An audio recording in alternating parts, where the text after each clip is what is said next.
Hello student, आज हम नया चैप्टर स्टार्ट कर रहे हैं सरफेस केमिस्ट्री।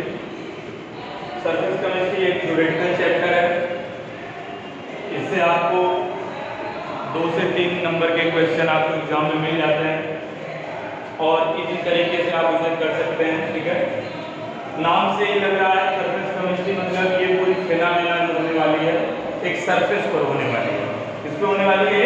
सरफेस पर होने वाली है। तो हम इंट्रोडक्शन देख लेते हैं। पहले थोड़ा थ्योरेटिकल है तो इसलिए हम कुछ बातों को आपको एक इम्पोर्टेंट डेफिनेशन मिल जाए नोट्स में, तो हम यहाँ पे नोट कर लिए हैं। आपको जरूरत हो तो आप इसमें से नोट कर सकते हैं, वैसे बुक में आपको हर चीज़ मिल जाएगा। ठीक है, देखते हैं।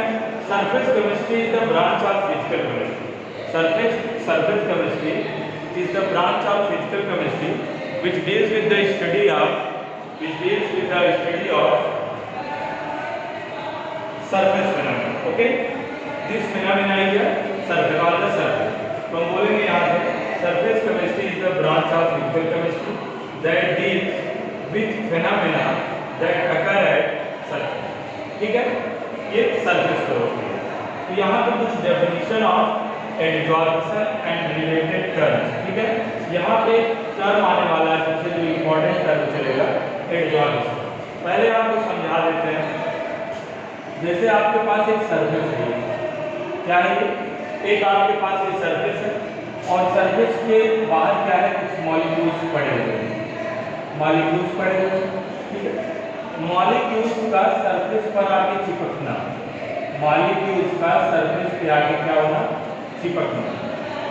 उसे कह सकते हैं accumulation of molecule on the surface, accumulation of molecule on the surface, this is called adsorption। okay, molecule surface पर जब आएंगे और आफ्टर सरफेस पर चिपकने के बाद कुछ इस तरीके से मॉलिक्यूल अपने आप को एडजस्ट करेंगे सरफेस पे। ओके, इसी फिनोमेना को हम क्या कहते हैं? एडसॉर्प्शन। ओके, ऐसा होता क्यों है?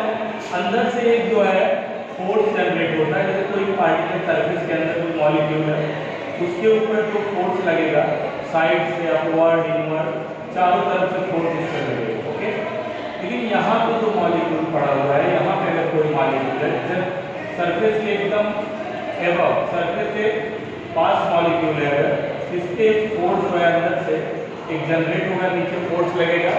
ठीक है, तो ये जो फोर्स है, इस अंदर जो फोर्स लगेगा, इसी फोर्स की वजह से अब वाटर वास फोर्स में स्टडी कर चुके होंगे। ठीक है, तो ये बाहर का मॉलिक्यूल क्या होगा? अट्रैक्ट होगा सरफेस की तरफ और ये सरफेस पे आके चिपकना शुरू हो जाएगा। ठीक है, तो इसी को हम बोलेंगे एडसॉर्प्शन। ठीक है, मॉलिक्यूल्स का सरफेस पर आके चिपकना, इसी को हम बोलते हैं एडसॉर्प्शन। क्लियर? यहाँ पे देखते हैं एडसॉर्प्शन की हम पहले डेफिनेशन देखेंगे। The phenomena of increase in concentration at the surface, increase in concentration at the surface due to molecular surface force। Okay, molecular surface force की वजह से जो concentration जो है क्या करता है? इंक्रीज करता है। increase in concentration जैसे क्या है? ये आपका surface, यहाँ पे मॉलिक्यूल्स आगे चिपकना शुरू किए। ठीक है, तो यहाँ पे जो है concentration क्या हुआ? इंक्रीज कर गया सरफेस के ऊपर। तो यहाँ क्या हुआ? Increase in concentration at the surface to molecular surface force. ठीक है, टू मॉलिक्यूलर सरफेस फोर्स, तो इज नोन एज एडसॉर्प्शन। इसे हम क्या बोलते हैं? एडसॉर्प्शन बोलते हैं। ठीक है, और एक बात क्या है, एडसॉर्प्शन में 2 टाइप की बात होती है एडसॉर्प्शन जानने के लिए, एडसॉर्बेट और एडसॉर्बेंट। ठीक है, इसमें 2 टर्म है, आपको पढ़ना है। एडसॉर्बेट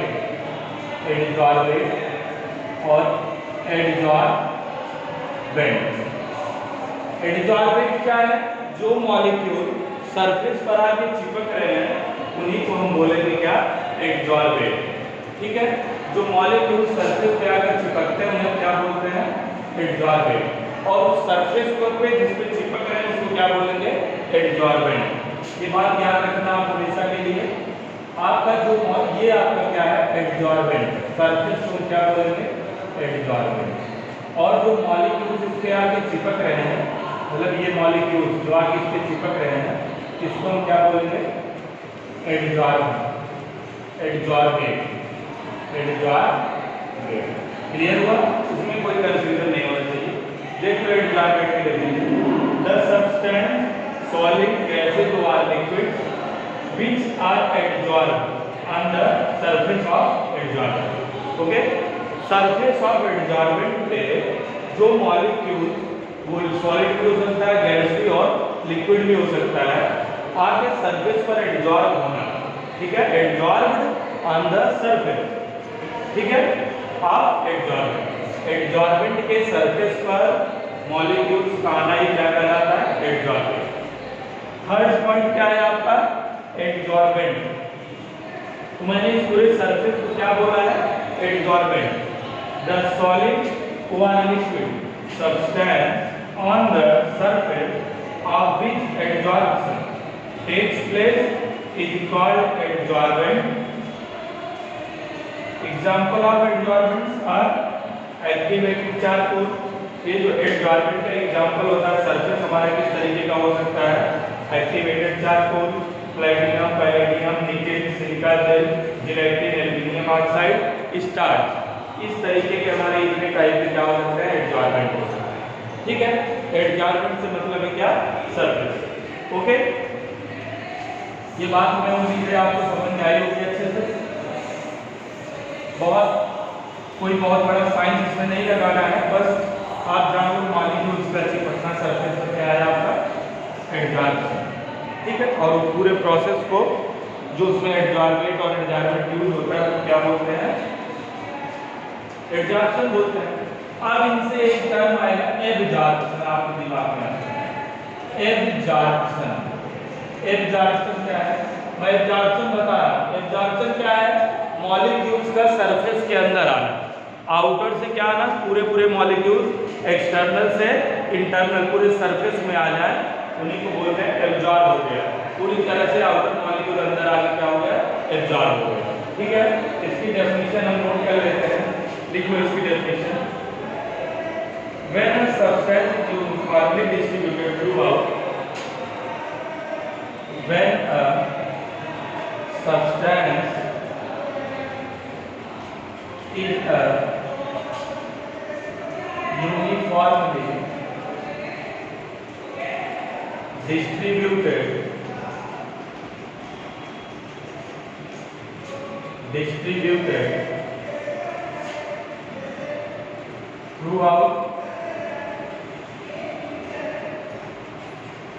distributed throughout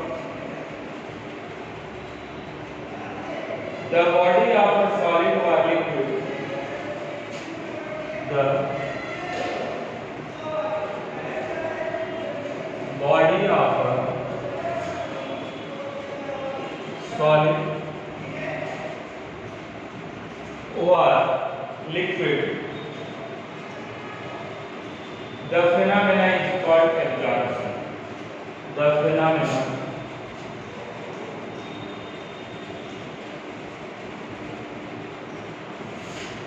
is called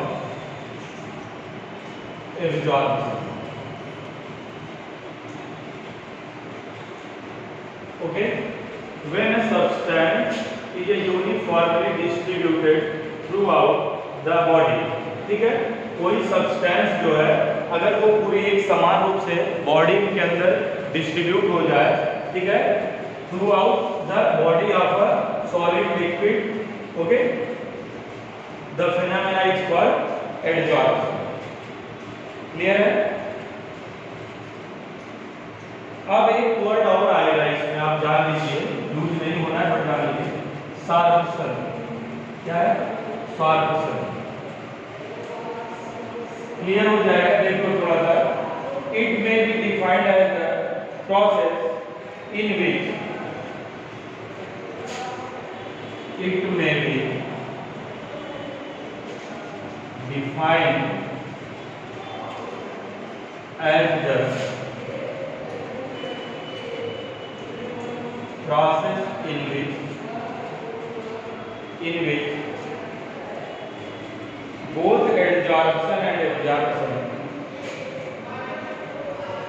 both adsorption and absorption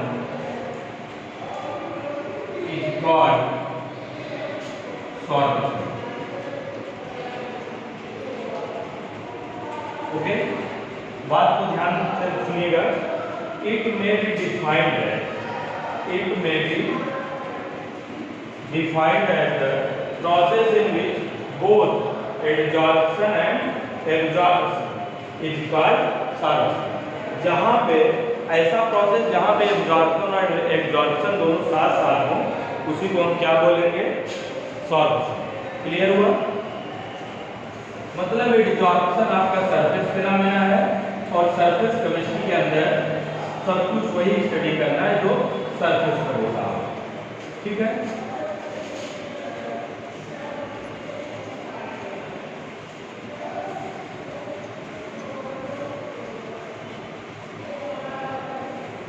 daily life में ऐसे बहुत सारे एग्जाम्पल हैं।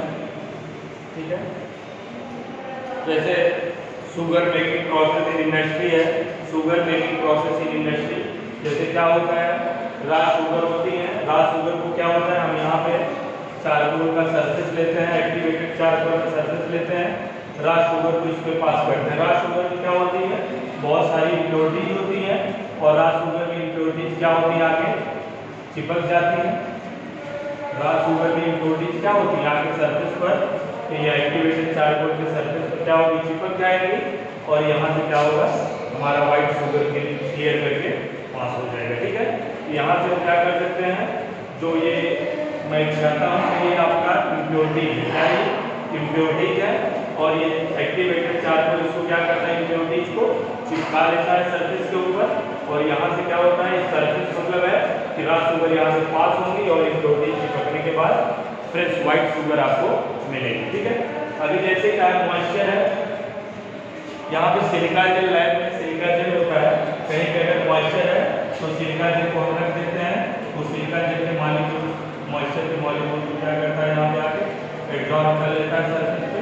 ठीक है, मॉइस्चर वहाँ से खत्म करना हो तो सिलिका जेल को हम रख देंगे और इसके सरफेस पर आके मॉइस्चर के मॉलिक्यूल आके एब्जॉर्ब हो जाएंगे। क्लियर है? तो ये सरफेस फिनोमेना है। ठीक है, कोल माइन में आप जानते हैं, कोल माइन मतलब कोयले की खदान जिसे बोलते हैं। उसके अंदर क्या होती है? बहुत सारी पॉइजनस गैसेज होती है, जिसमें कार्बन मोनोऑक्साइड, सल्फर डाइऑक्साइड, ये सारी पॉइजनस गैसें होती हैं। तो हम एक मास्क लगाते हैं। ठीक है, वो एक्टिवेटेड चारकोल का सरफेस होता है मास्क पर। वो क्या होती है? जो ऑक्सीजन गैस को तो पास करती हैं, नॉर्मल गैसेज जो उसको पास करने की जो पॉइजनस गैसेज हैं उनको क्या करती है? ये उस पर सरफेस पर रोक लेती है। ठीक है, तो क्या होता है? जिसकी वजह से अभी इतना हमारे लिए हेल्पफुल है, आप अभी चीज़ से जान सकते हैं कि ये सरफेस केमिस्ट्री का कितना इंपॉर्टेंट है हमारे लिए। ठीक है, यही है। और इसको हम एक फिगर से आपको समझाने की कोशिश करें कि एब्जॉर्प्शन और सॉर्प्शन, जिससे आपको क्लियर होगा। एक फिगर पे एक सरफेस है ये मेरे पास। ठीक है, मैंने एक सरफेस लिया, यहाँ मैं आपको एब्जॉर्प्शन समझाऊंगा। एब्जॉर्प्शन क्या है? सरफेस के अंदर मॉलिक्यूल्स ना आके सरफेस पर चिपकते हैं। कहाँ चिपकते हैं? सरफेस पर। देखिएगा मैं मॉलिक्यूल कैसे क्रॉस से इंडिकेट कर रहा हूँ।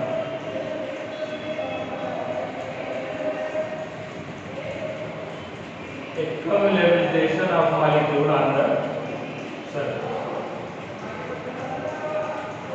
क्लियर हुआ? ये आपका एब्जॉर्प्शन।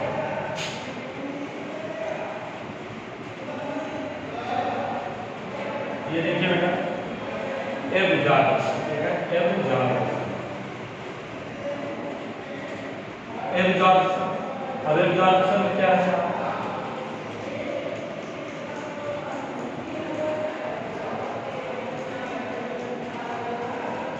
मॉलिक्यूल्स का सरफेस के अंदर पूरी तरह से यूनिफॉर्मली डिस्ट्रीब्यूट हो जाता है। ये क्या है आपका? एब्जॉर्प्शन। ध्यान समझिएगा, कोई बहुत बड़ा साइंस नहीं है। सरफेस के अंदर मॉलिक्यूल्स का यूनिफॉर्मली क्या होना? डिस्ट्रीब्यूट। ठीक है, ये एब्जॉर्प्शन। अब सॉर्प्शन क्या है, कुछ एग्जांपल्स हैं सॉर्प्शन के लिए देते हैं, लेकिन आपको यहाँ पढ़ना नहीं है। सॉर्प्शन क्या होगा, एडजॉर्प्शन और एब्जॉर्प्शन दोनों प्रोसेस एक साथ होंगे।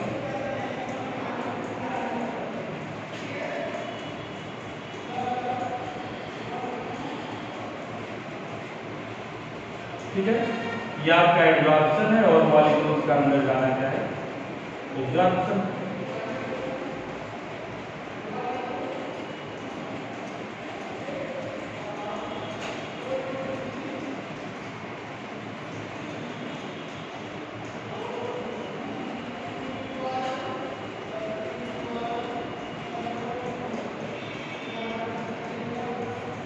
ठीक है, ये आपका सॉल्व। इससे बेहतरीन आपको समझने के लिए कुछ नहीं चाहिएगा। ठीक है, ये देखो सरफेस मिला मेरा, ये एब्जॉर्प्शन है, मॉलिक्यूल्स अंदर गए सरफेस की पूरी तरह से, बाहर कोई मॉलिक्यूल्स नहीं रहा, यूनिफॉर्मली डिस्ट्रीब्यूट हो गया। अब एब्जॉर्प्शन है तो एब्जॉर्प्शन और एब्जॉर्प्शन दोनों यहाँ देखने को मिल रहा है। ठीक है, एक साथ। ठीक है, आगे इसके बारे में हम बताएंगे फैक्टर अफेक्टिंग ऑफ एब्जॉर्प्शन को, कि कौन से